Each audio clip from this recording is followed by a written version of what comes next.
Galera, então dando continuidade aí à nossa conversa sobre NOx e reações de oxirredução.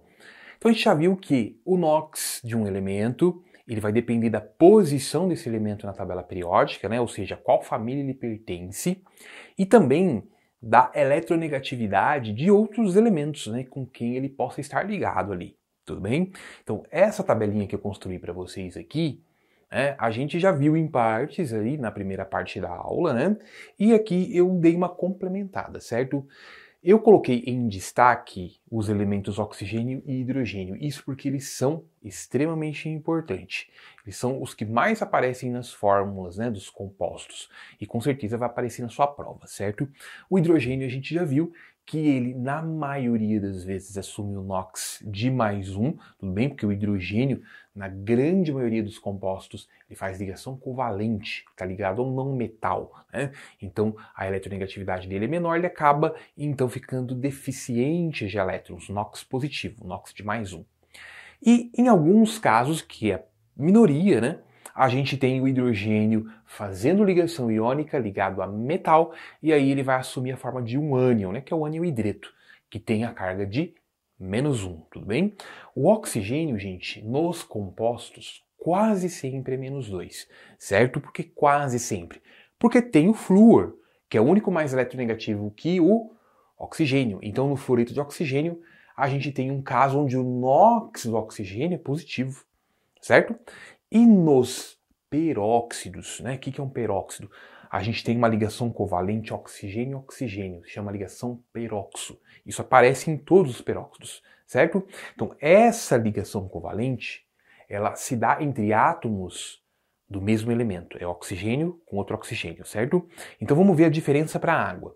A gente sabe que cada ligação covalente é um compartilhamento de um par de elétrons, tá? Então vocês notaram que esse par de elétrons eu escrevi pertinho do oxigênio, porque o oxigênio é de maior eletronegatividade, então ele puxa esse par de elétrons para si, tudo bem? Então o oxigênio que originalmente estava com 6 elétrons, né? Ao fazer ligações passa a ter 8, né? Então 2 a mais do que ele tinha anteriormente. Por isso NOx de -2, não é isso? Nos peróxidos vocês podem notar que a ligação com hidrogênio faz ele adquirir um elétron, mas a ligação com outro oxigênio não. Tá? Então aqui eu coloquei o par de elétrons separadinho, cada oxigênio ficou com o seu elétron, não é isso? Então o oxigênio, ao invés de 6, agora ele está com 7, ou seja, apenas um a mais. Tudo bem? Então, na ligação peróxido, a gente tem um compartilhamento de elétrons que se dá, né, com a mesma intensidade por ambos os átomos. Então, cada um fica com o seu elétron ali. Tudo bem, gente?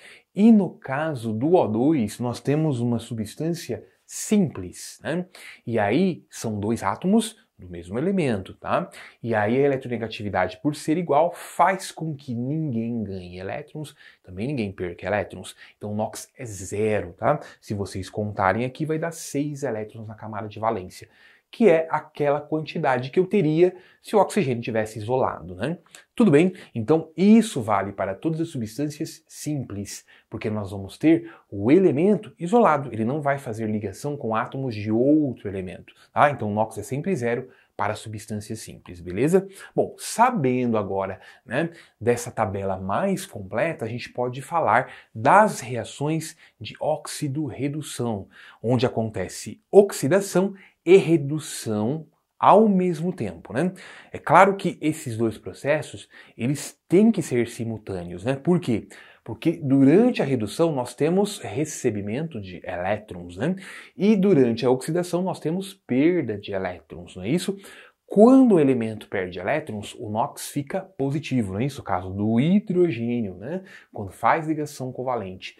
E quando recebe elétrons, o NOx fica negativo, não é mesmo? Então, quando ocorre o recebimento de elétrons, o NOx reduz. Isso é a redução, né? É só lembrar que redução recebe elétrons, reduz o NOx. E a oxidação é o contrário. A oxidação, ela é um processo onde ocorre perda de elétrons. Então é só lembrar do OPA. Oxidação perde elétron, aumenta NOx. Bom, gente, para saber quem sofreu oxidação e quem sofreu redução, numa reação de oxirredução, a gente primeiro precisa saber do NOx dos elementos que estão nessa equação química, tudo bem? Bom, aqueles elementos que variaram o seu NOx são aqueles que participaram do processo de transferência de elétrons, não é mesmo? Então, para reações de oxirredução, sempre tem uma variação no NOx, né, de pelo menos 2 elementos, certo, gente? No caso do hidrogênio, a gente já sabe que o NOx dele é mais 1, não é mesmo? Então, vocês podem ver que em todos os casos o hidrogênio está com NOx de mais 1. Aqui a gente tem peróxido, não é mesmo? H2O2 é peróxido de hidrogênio. Então aqui é menos 1 o NOx para o oxigênio. Aqui o oxigênio é substância simples. Aqui nós temos um cátion, cuja carga é 3+, tá? E esse cátion está isolado. Então o NOx é o próprio valor da carga elétrica do cátion, certo? E aqui nós temos um ânion, beleza, gente? Então, no caso de um ânion que a gente tem, né, um aglomerado de átomos ali naquele mesmo ânion, a somatória dos NOx vai dar a própria carga do ânion, tá? Ah, mas a somatória das cargas não tem que dar zero? Isso para uma fórmula neutra. Isso aqui não é uma fórmula neutra, aqui eu tenho apenas um ânion, é uma parte de uma fórmula, né? Apenas a parte aniônica, certo? Então, a somatória de tudo aqui tem que dar 2-. Bom, a gente usa a regra que a gente já sabe para o oxigênio. Cada um tem o valor de -2. Como são 7, eu multiplico esse valor por 7, que vai dar -14. Como a somatória tem que dar -2, então eu ponho mais 12 para o cromo, para o elemento cromo, para os 2 átomos de cromo.